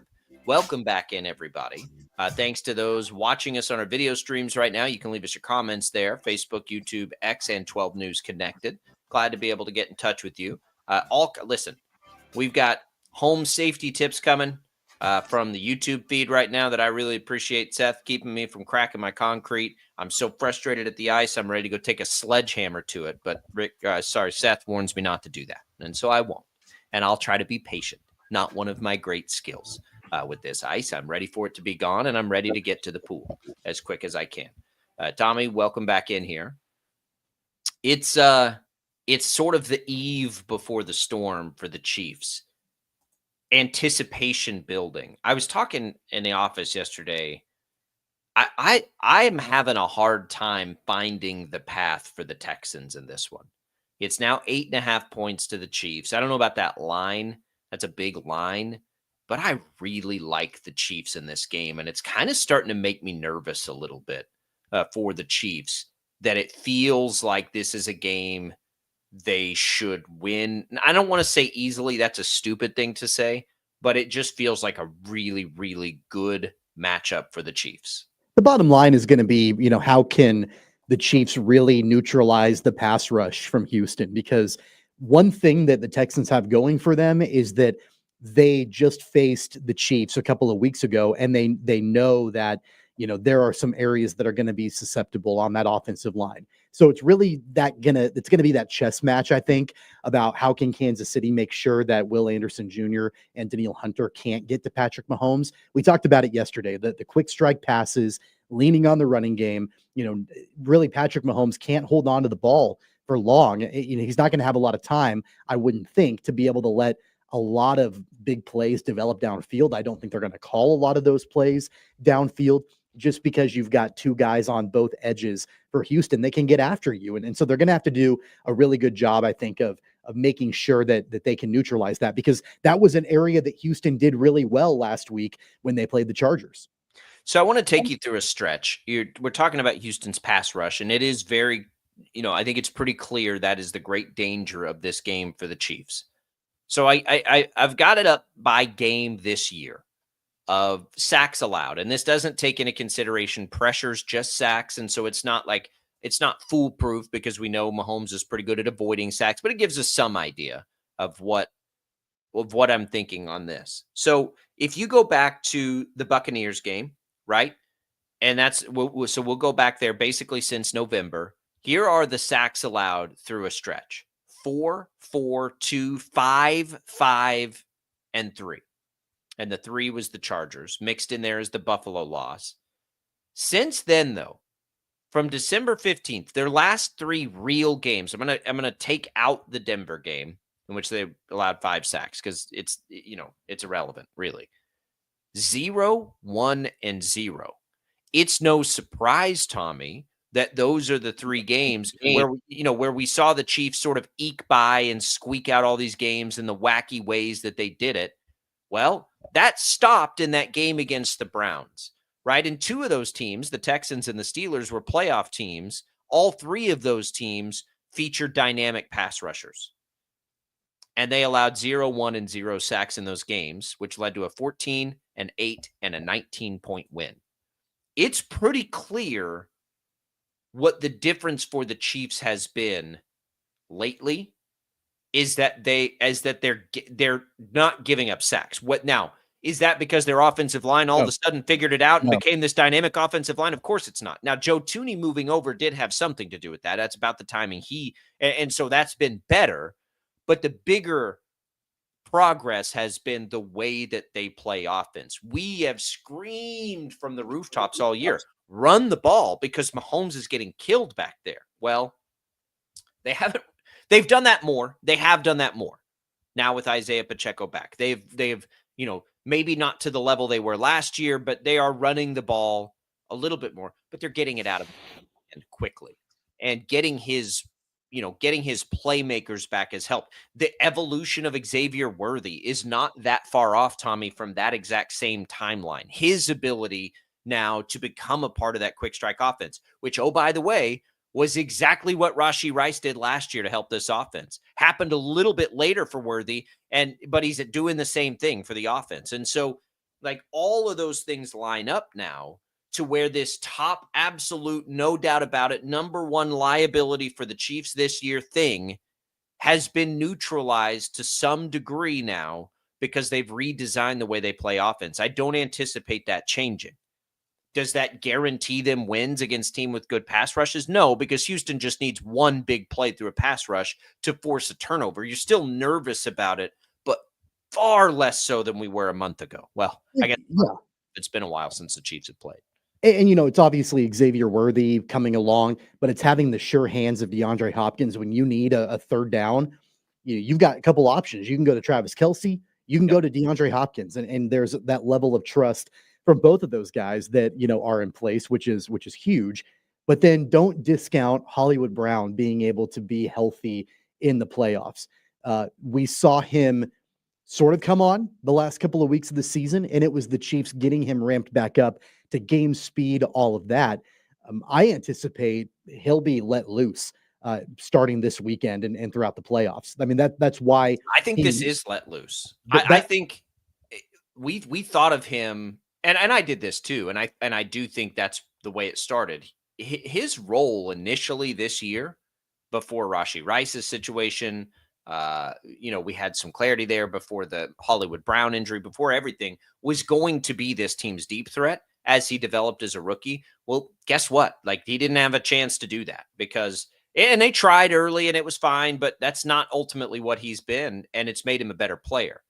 I mean, Hollywood Brown being let loose because I got you. Back in the last couple of weeks of the season and get sprinkled in, get worked into the offense, get up to game speed, like all of that. And I think it's full go. Like, it's full go with what Hollywood Brown can do. I totally agree with you. It's been full speed ahead for Xavier Worthy over the last, 6 weeks or so. But in a different role, right? In a different role than we anticipated for him. I think ultimately that was always a role that he could have in the league. Just didn't think it was coming right now. Like the safety valve almost, or the design in place. But they've done that. And now, if you think about the Hollywood Brown effect, and we really haven't even had a chance to see him at full go, so that will be fascinating. That opens things up. And again, I've said this before, I said it yesterday. I think Travis Kelce is the player that's really unlocked here in the postseason. I think it's going to be Kelce that explodes out here, which is great news. So if the major concern for me has shifted away from the offensive line, it's still a concern, but maybe not my major concern. My major concern becomes red zone offense. Can the Chiefs put the ball in the end zone at a high clip? And that's where I'm really interested to see Hollywood Brown's effect. Can he give that? Like, what can they do in the red zone now to be a little more effective there to turn field goals into touchdowns? Because if they do that, like, if they're not settling for field goals, which is a great thing to have in your back pocket, I don't want to discount that. As many big kicks in the postseason as Harrison Butker's made. But if you can convert those at a higher clip than you did in the regular season into touchdowns, remember the Chiefs, they never did get to 30 points, right? No, they got close. They got 29 against Pittsburgh. They never went north of 30. Yeah. But it feels like they're at a position where they ought to be able to do that now. But it's not going to happen if they can't convert some field goals into touchdowns. Will they be pressured to do that? That becomes more of a question of the defense. Jalen Watson was back at practice yesterday. They're not saying that Watson will play. They're saying he looks good. I have a sneaky feeling, Tommy, that Watson's probably going to play. I think he may be out there. And I just again, I don't want to be overly optimistic about the Chiefs, but man, I'm feeling good about them right now. Remember how much better the defense was before the Watson injury? Oh, I mean, I remember going into the season and man, this defense is elite. It's one of the best defenses in the league. You go back to the beginning of the season with when Mitch Holthus said, "Hey guys, I think they got a chance to be better." And I'm like, you're nuts. You're crazy. I can't believe you just said that. And then they kind of were out of the gates, and then Watson gets hurt and it really sort of unraveled for them. Well, I think he's going to be back. He's practicing. They're not saying, but they're saying it's been a little coy. So I think he could be back. And I think if he is, now you're looking at that too. And we get you, and that's where, so back to the original point of I'm having a hard time finding Houston's path here. This is in relation to Houston. Now, if you get to Baltimore or Buffalo, at the end of the day, those are also two very good and very complete teams, just like the Chiefs are. So who knows what happens there? But I don't think Houston is as complete as those three teams. I think they got a good coach. They got a good quarterback. They've got some dynamic pass rushers, and they can make noise that way. But it's going to take Chiefs mistakes or the Chiefs beating themselves. I don't think the Texans are capable of beating the best version of the Chiefs at Arrowhead in the postseason.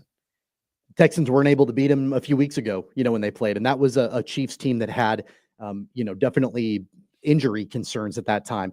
I was trying to think back when they played the Texans. When was that? Middle of December or right before Christmas, that Saturday game?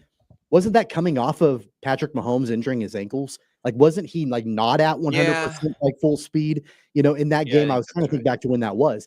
You've got, a much healthier version of Kansas City in this matchup this time around with the Texans than you had right before Christmas. So I do think that, is part of it. They're rested for sure.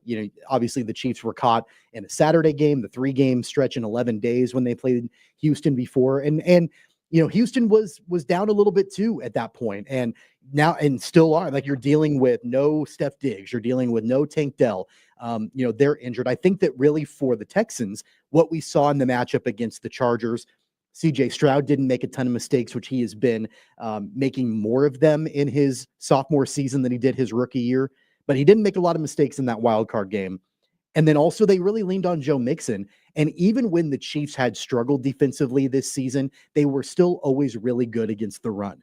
And so that's going to be a major part of it too. What can they do to limit Joe Mixon? And that'll be a really good warm up for if they play Derrick Henry again, or if they play James Cook again. They'll play one of those two guys next week if they can beat Houston in the championship game in the AFC. So I think that's going to be obviously another part of it too. The Texans are going to want to lean on Joe Mixon like they did in that wild card round to take a little bit of the pressure off of CJ Stroud, especially knowing that really he's got Nico Collins and that's about it.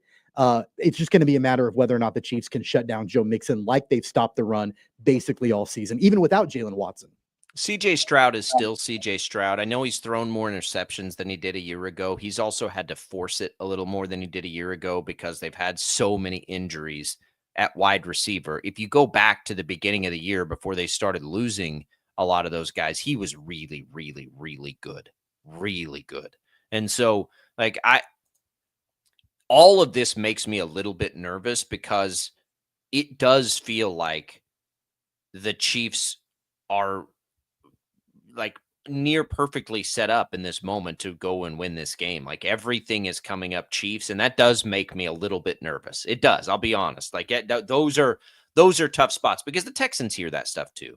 And the Chiefs have potentially a rust factor that we won't know about. Can they afford it? If there is a rust factor, and it lasts a quarter. Can they afford to have that? Right? Can the Texans make a couple of big plays early? You definitely can't have a mistake from Mahomes. Remember the last time that the Chiefs and Texans played at Arrowhead in the playoffs? That was the game that the Texans went up 24-0 in the first quarter, and then the Chiefs scored 4 touchdowns in the second quarter to take the lead at halftime. Was that last year? No. That was because they played in Houston last year. Yeah, that was. Who was the quarterback then? Was that like Matt Schaub? Like who was that quarter? Who did they go up against there? Was that Deshaun Watson? That was Deshaun Watson. Yeah, Okay. that was Watson at quarterback. Yeah. That was the game where the Texans tried to fake punt it at one point, and the Chiefs stopped it. And then they scored, and then they scored 4 touchdowns in the span of like 7 game minutes. And all of a sudden, they had taken the lead. Tyreek was still on that team. Travis Kelce caught a couple of touchdown passes from Mahomes. And then all of a sudden, then that was the divisional round at Arrowhead. And so, it's 2 different teams entirely at this point. But, the Chiefs were caught off guard, and they were sluggish in that game the last time that the Texans played at Arrowhead in the playoffs. And Kansas City had, at that point, the propensity to score very quickly. So they were able to get back into it. Bill O'Brien was the coach of the Texans then. So it's different for sure. But I just think about that. Like, what happens if they get off to a little bit of a sluggish start, or if they're, it takes a little bit to get back into the rhythm of things after all of that time off? Can they afford to do that against a team like the Texans? Yeah, I think they can. Yeah, I agree. I think you don't want to, but I think they can. I think they can. I'm glad that they're playing the Texans in the first round. I'm glad. And this is like, I don't even want to say some of the things that pop into my head out loud because it feels jinxy, right? Like, I'm glad I like things like, I'm glad they get a tune-up game here. Like, what a stupid thing to say. What a stupid thing to even think, right? But I can guarantee you that's what people are thinking right now. Everyone's thinking about Ravens Bills. Nobody's thinking about Texans. The Chiefs feel like they're in a great spot to go win this game. They are. But it's still a really good team with a good quarterback, dynamic playmakers on defense, one of the more effective running backs in the league this year, and Nico Collins, who has been as good as any individual pass catcher in the league. Again, you like that they can put McDuffie on him. You like that the Chiefs stop the run all the time. You like all of these things, and it makes me really nervous. And it's like, man, it just feels so Chiefs. And Patrick Mahomes has been absolutely lethal in this round of the playoffs throughout his history. How many times, I'm going to actually pat you on the back and give you some credit, because how many times throughout the course of this season where you like, when something bad would happen, doesn't matter. Like, as long as you get to January and the Chiefs are at full strength in the playoffs with 15 and 87 and 95 and Andy Reid on the sideline, does any of it actually really matter? And it doesn't. Now, it helps that they're completely healthy now. Sure. That makes it feel a lot better. But it's the old, I've said it for months now. This team reminds me of the early rendition of the Patriots, has reminded me of it, where you felt like you gave them everything you had and they still somehow beat you. And then at the end of the year, when the dust settles, there they are. They're just sitting there. And that's what this team's always reminded me of. Well, now they're healthy, right? With the exception of Rashee Rice. But again, we didn't think they'd have DeAndre Hopkins either. So if you swap those dudes out, like, this is basically the version of the Chiefs we thought we'd have at the beginning of the year.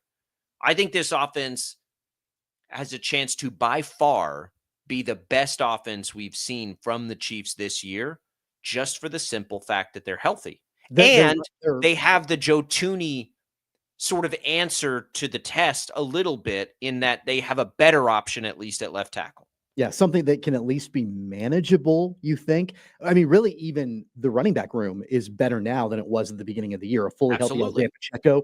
They didn't have Kareem Hunt at the beginning of the season, and they wouldn't have gotten Kareem Hunt had Isaiah Pacheco not went down with an injury. So they're a better running back team. They're a better offensive team right now, even without Rashee Rice. I know. Than they were at the beginning of the year. Yeah, I agree with that. No, I mean, Rashee Rice is a great player, but yeah, because of some of the moves they've had to make because of the injuries, it's almost set them up for now, as they've made their way through. And of course, it all comes through Arrowhead, and it'll be cold, and those are all advantages, Chiefs. We'll come back. Shreyas Laddha joins us, help us dig into KU Iowa State. That's next on Sports Daily.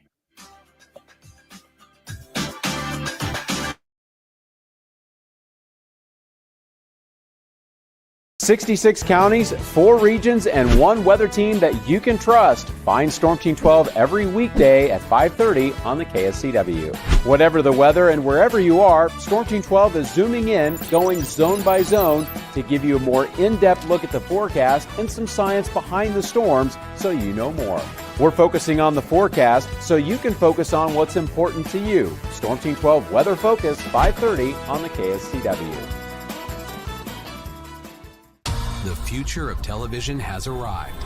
Next Gen TV is here with stunning video, movie theater quality sound, enhanced voice clarity, and interactive features, all upgradable for the future. Learn more at watchnextgentv.com. Sometimes people tell us, I don't get it, it's just tea. But let me tell you, we are so much more than just tea. With 20 plus flavors of sweet and unsweet iced tea, the possibilities are endless. Come on in and try them all for free to find your favorite, or get us on the go for your busy lifestyle. And don't miss happy hour every day. So the next time someone tells you it's just tea, tell them to come by and find out why we say, drink tea, be happy. It's the canvas of our imagination. They tell a story. Clouds affect the events of your day. Sometimes they growl, sometimes they inspire, but they're always the messengers of nature's mood written in the sky. Storm Team 12 understands the language of clouds. We're dedicated to decoding their message so you know what to expect. Behind every cloud, there is a story waiting to be told. Trust Ross Jansen and Storm Team 12, alerting you first to the impact on your life. When you need help, remember, you're not alone. We are here. We are neighbors. We are together. We are Kansas.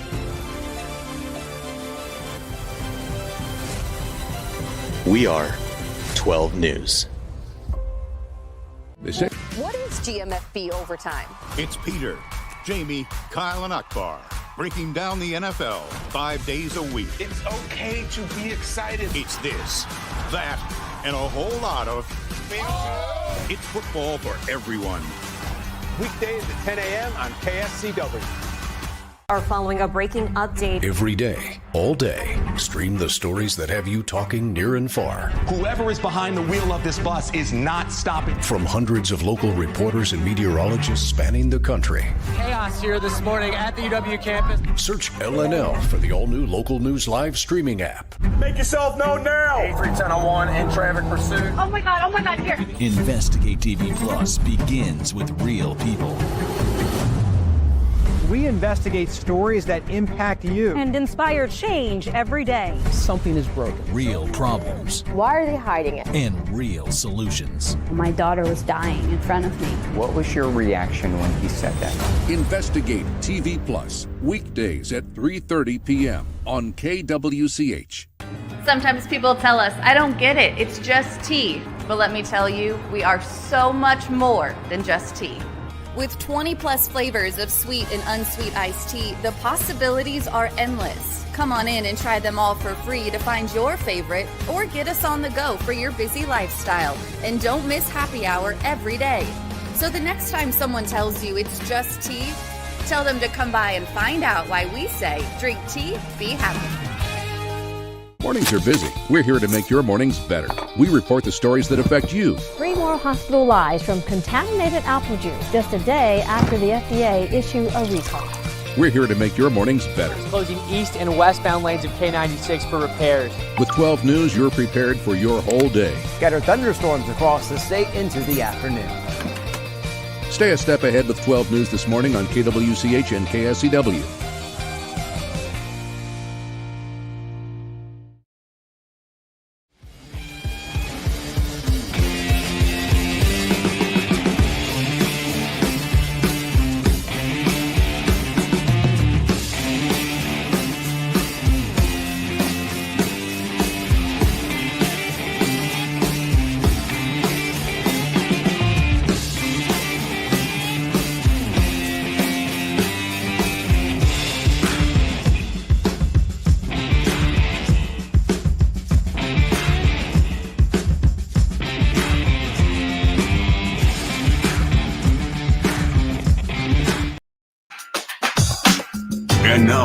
digging deeper with the teams you follow. It's another Sports Daily Insider interview on KFH.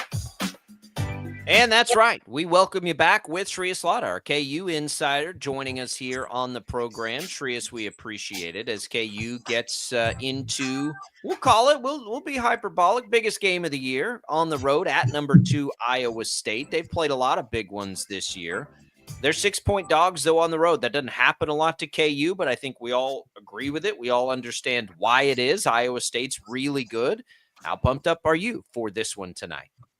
Yeah, I'm really excited. I think it'll be a really big test, I think, for KU in the sense that, they've had 2 straight road victories against some teams that are good, but not great. I think Cincinnati is a great defense, but they were flawed offensively, and we saw that firsthand on Sunday, mostly to Kansas's defense, but Cincinnati just could not put the ball in the bucket. And UCF obviously was not that great of a team, but Kansas dominated that game. Hilton Coliseum is tough to play at. It's probably the toughest environment on the road, I think, for Kansas, outside of playing at home for opposing teams at Allen Fieldhouse. I'm really curious to see kind of how it goes because Kansas has looked really, really good defensively. Been very impressed since Gilmore has been in the lineup. They haven't quite found their offensive footing yet, so I'm curious to see if they can turn it around against a team that's elite on both ends. What a bizarre game over the weekend against Cincinnati, Shreyas. The first time in the Bill Self era in over 20 years that one of his KU teams scored under 55 points and won a game. And I know that, from an offensive point of view, it was ugly for both teams. But again, it just strengthens this narrative that defense has got to be the identity of this team. And I know Cincinnati couldn't shoot, but also they were stopped and suffocated at a lot of steps, a lot of stretches there in the second half. Yeah, no, I think so. I think Hunter Dickinson said it best. A Bill Self-led team should be a defensive team. And I think, the idea that defense travels is correct. I know it's a little bit of an exaggerated effect, but the idea is, if you're putting effort on defense, a lot of times, even if the offense is not good, you can turn it around with, turnovers created and, fast break opportunities and all that. I think KU's offense is going to be up and down throughout the season. I'm not sure if you can quite rely on it game in, game out, but the defense should be something it takes pride in. And I mentioned this on Saturday. I've been on the KU beat for 3 years on the basketball beat. I think this is the best defense they've had out of the 3 seasons that I've covered them, bar none. They look really, really good. They look locked in. They look focused. I think Shaquille Moore has made them even more dangerous defensively. And it gives them another point guard alongside DeJuan Harris to kind of take care of the ball. I think I was really impressed with, that grinded out victory. It was not a fun game to watch. I think I mentioned it on Twitter. I was like, I really hope there's no kid watching basketball for the first time. And this is the first game they ever watched because it was tough. Okay, so we all know and we all agree. KU's defense will, if we had to draw up a game plan, it'll be a defensive-led performance that leads them to a win over Iowa State. I think we all know that, understand that, believe that. My question in it, though, Shreyas, is what happens if it's not a dominant defensive performance? I kind of look at this, another play on this is what if they can't just shut them down? Are they capable in an individual game like this of getting into a track meet if they need to?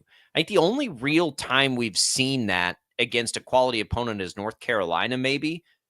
But there is a part of me that's curious on whether or not, I know we don't want to play that way, but can they play that way if they have to play that way? So I think it's going to be interesting because Iowa State is a top 10 defense in the nation through adjusted defense efficiency. Like Kansas is. One of the curious things about Iowa State, though, is they don't shoot a lot of threes. It's kind of like Kansas in that realm. They don't make a ton of threes. I mean, I think they're like 81 in the country in percentage, which is okay. It's not horrible. It's not amazing. It's kind of bang on average. Kansas is kind of in that same realm. So I'm curious if this is the game where they kind of shoot the lid off the basket and if they can't play defense. And there's I think they could keep up with Iowa State just because Iowa State is a team that doesn't take a lot of threes. If you sit there and told me Iowa State is in like top 100 in 3-point percentage and top 100 in 3-point rate, then I would say I don't think they could keep up with Iowa State. But because Iowa State's not a team built around 3-point shooting, I think, in a shootout or in a high-scoring game, I think Kansas can keep up. I think it just depends on the opponent and their ability to shoot threes and not shoot threes, because Kansas has been too inconsistent on that realm for me to definitively say game in, game out that they can trust their offense. Shreyas, if we are talking about all of the newcomers, the acquisitions this year on this roster, at this point, I don't know if many people or anybody for that matter would say that the two most impactful players are Shaquille Moore and Zeke Mayo. I mean, everybody had looked at Rylan Griffin and looked at AJ Storr, like their accolades and the teams they played for before and the NIL money and like all of that. But Shaquille Moore defensively and Zeke Mayo offensively have been the difference makers as far as the newcomers are concerned. Yeah, I think they've been by far the best transfers. I think Rylan continues to get a little better, which is good. I think that's big. AJ Storr, I don't know what's going on. I'm going to be honest. It seems like there's, Bill, the way he talks about him is like, and this is, I'll put this in the nicest way possible. He talks about him like he's a walk-on sometimes, I feel like. He talked about, he's done some good things defensively. AJ Storr averaged 16 points per game for Wisconsin last year. What are we doing here? Come on now.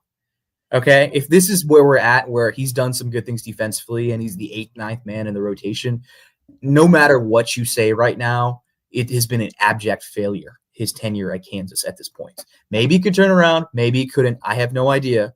But what we thought AJ Storr was going to bring to this team, he has clearly not brought. And Zeke Mayo is, I would arguably say, the best offensive player on this team. Sure.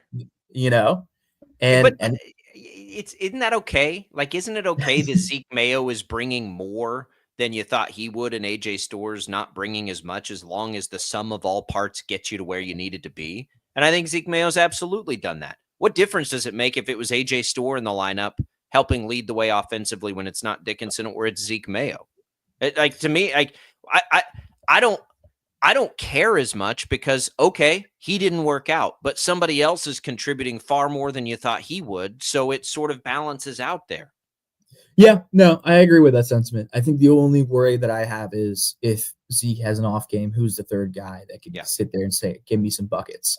I asked this question at the press conference Thursday, and I don't think, or not Thursday, I think it was Tuesday. Bill quite understood what I was asking, but something that I had noticed, and we talked so much about KJ Adams throughout this year, his scoring is down by 4 points compared to last year. His efficiency is like 51% versus 60. He was really, really good at scoring last year, being that third guy on that team. I was curious in that sense if it was a roster thing this year where he doesn't need to score more, or he's just not getting in the position to score as much as he did. I didn't really get a great definitive answer. I mean, Bill basically said his role was different from last year. I was like, okay, then why is he not anywhere near as efficient as he was last year or the year before? It's not like spacing was good last year, especially when Kevin was hurt. And this is my one kind of small worry with this Kansas team is, who is the de facto third scorer? Who is the guy, if Hunter Dickinson's in foul trouble or Zeke Mayo is not making buckets, that can step up and give them some scoring relief? I think there's a couple of guys that could do it, but I haven't consistently seen it from anybody. And I think last year, the year before, you'd probably say KJ Adams was the third or fourth guy. Well, KJ Adams hasn't been consistent on the scoring end. And there's going to be games where Zeke Mayo shut down or Hunter Dickinson's in foul trouble. I bet you it'll happen in the tournament at least once if they make a deep run. Somebody else has got to step up. And that's when the AJ Storr thing comes in. That's when the Rylan Griffin thing comes in. That's when Diggy Hoyt comes in.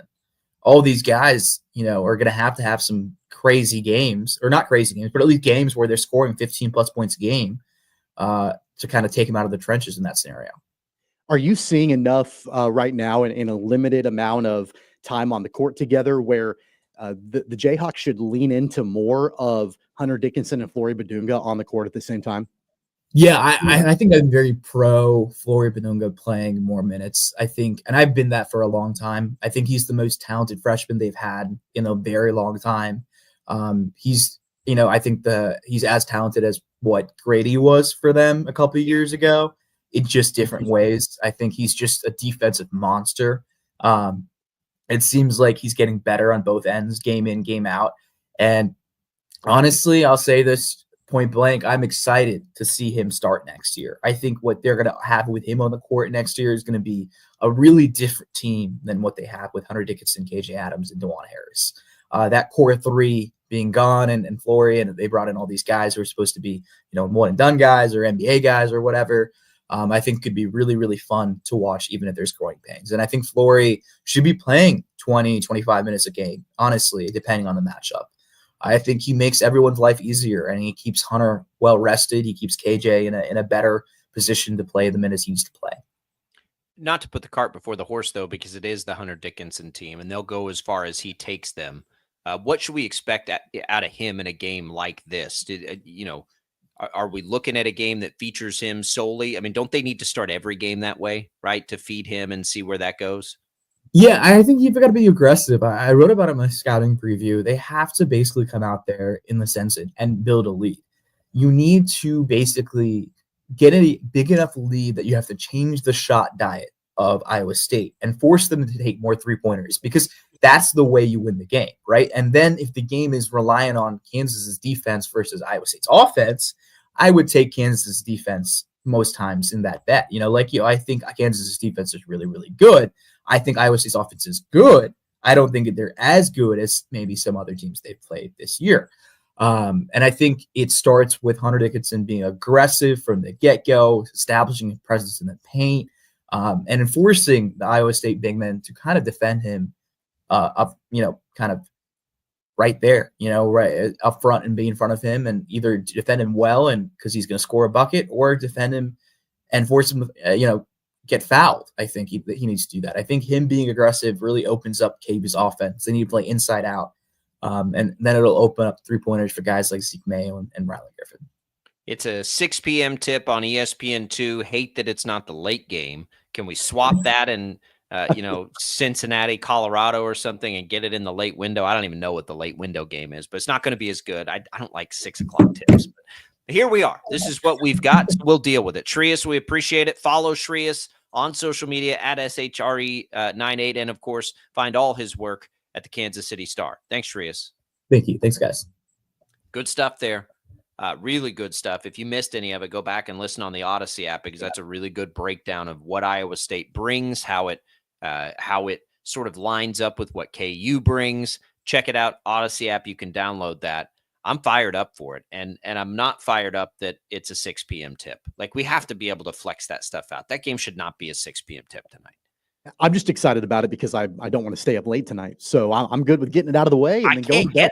I cannot get to the start of games at 6 o'clock. I can't. Like, I'm excited about it though. It's impossible. I'm fired up for it. This is to me, it's the most fun game we've had yet this college basketball season, especially for us in this part of the world. 6-point dogs tonight for KU. You touching any of that?